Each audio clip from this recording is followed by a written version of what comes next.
এবারে জানাবো প্রবাসের সংবাদ। মিশর প্রতিনিধি আশরাফুল হোসেন, কুয়েত প্রতিনিধি মোহাম্মদ জালাল উদ্দিন, যুক্তরাষ্ট্র প্রতিনিধি কামরুজ্জামান হিলাল ও গ্রিস প্রতিনিধি প্রদীপ কুমার সরকারের পাঠানো তথ্যচিত্রে প্রবাসী সংবাদ জানাচ্ছেন অর্ণব প্রসাদ।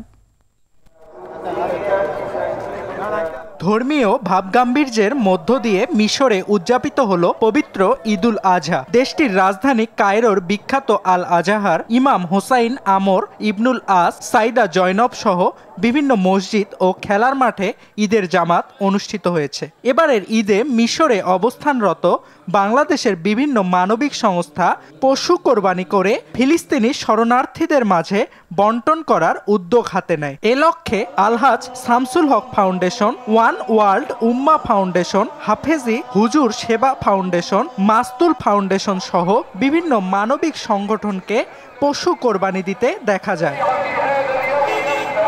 পবিত্র ঈদুল আজহা উদযাপিত হয়েছে মধ্যপ্রাচ্যের দেশ কুয়েতে। দেশটির সবচেয়ে বড় ঈদ জামাত সার্কে মসজিদ আল কেবির ও হাসাবিয়ায় অনুষ্ঠিত হয়েছে। এছাড়াও জিলিপ আল সুয়েক, আব্বাসিয়া, আল জাহারা, সোলেবিয়া, খাইতেন সহ দেশটির বিভিন্ন স্থানে ঈদ জামাত অনুষ্ঠিত হয়। নামাজে অংশ নিয়ে ধর্মপ্রাণ মুসল্লিরা বিশ্ব মুসলিম উম্মার শান্তি কামনায় বিশেষ মোনাজাত করেন। ধর্মীয় ভাবগাম্ভীর্য ও যথাযোগ্য মর্যাদায় মিশিগান সহ যুক্তরাষ্ট্রের বিভিন্ন স্টেটে পালিত হয়েছে পবিত্র ঈদুল আজহা। মিশিগান স্টেটের রোলিং হিলস পার্কে শুক্রবার সকালে ঈদের জামাত অনুষ্ঠিত হয়। এছাড়া মিশিগানের Detroit city, Warren city, Sterling Heights, Dearborn city সহ অন্যান্য স্থানেও অনুষ্ঠিত হয় ঈদের জামাত। এছাড়া ঈদের জামাত অনুষ্ঠিত হয় New York, New Jersey, Virginia, Georgia, Illinois, Florida, Texas ও ক্যালিফোর্নিয়া সহ অন্যান্য স্টেটেও।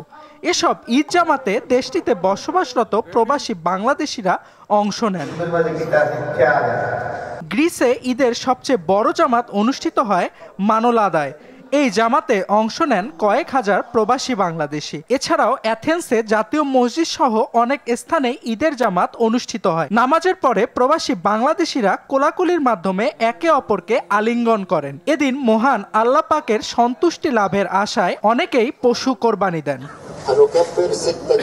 অর্ণব প্রসাদ, RTV।